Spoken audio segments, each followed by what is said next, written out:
What's up guys, I'm Shane and this is Spare Change.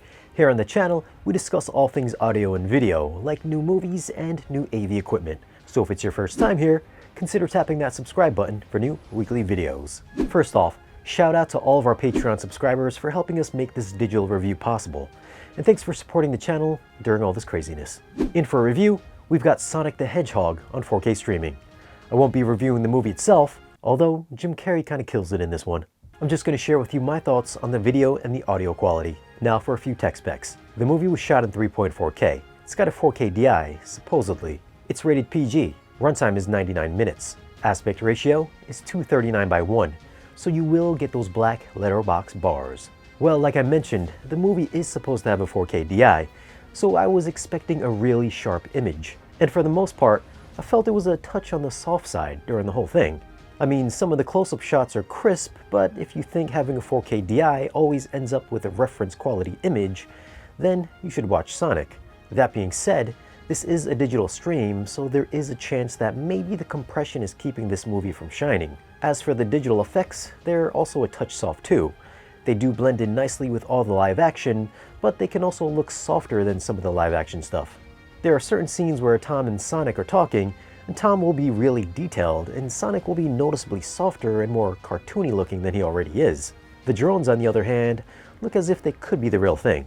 For HDR, I was expecting to be blown away by video game brightness, but I found the movie to be of the dimmer HDR variety. The color palette was natural with alright saturation, but I felt the look was subdued for the most part. Spectral highlights from lasers and electricity didn't have the type of pop that you might expect, and black levels weren't all that deep. They looked slightly grayish and didn't do anything to help contrast. Nobody cares. Listen. Audio is in Dolby Atmos, and I thought it was very active throughout. And when I say active, I mean there's always something coming from all the channels. However, most of what I heard was musical extension that plays in the lower and height speakers. Sound effects movements for the most part happen only in the front soundstage.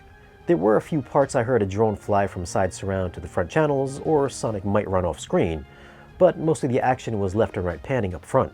The music does give you a big expansive presence everywhere in the room, so that's a positive thing. Bass response was strong, with Sonic's sonic boom explosion being one of the standout moments. Explosions hit hard and have some very good low-end extension. Dialogue was fine and always easy to hear, so no issues there. So for audio, I'm gonna go with a 7.8. Soundstage was really big and the music sounded great. Sound effects, on the other hand, only seemed to come from the front, which is sad because there should have been some great moments with all those drones flying everywhere. So what you see on screen doesn't always match what you should be hearing. For video, I'm gonna go with a 7.4. I thought this was just an average 4K transfer. It's good, but it isn't great. The image was dim and there was a lack of pop. It just came across flat mostly. I also watched this in Dolby Vision, and yes, black levels did look a touch better than HDR10, but it wasn't a sizable difference. Again, maybe the physical disc will look better, but as a digital stream, it was just okay. So that's my take on this 4K transfer. Have you guys seen it, and what did you guys think? Leave us a comment and let us know. As always, thanks for watching. If you want, you can find us on social media, and if you want to support the channel and get exclusive content and great discounts on audio and video gear, then stop by our Patreon page. Don't forget to like, share, and subscribe, and we'll see you guys again in the next one.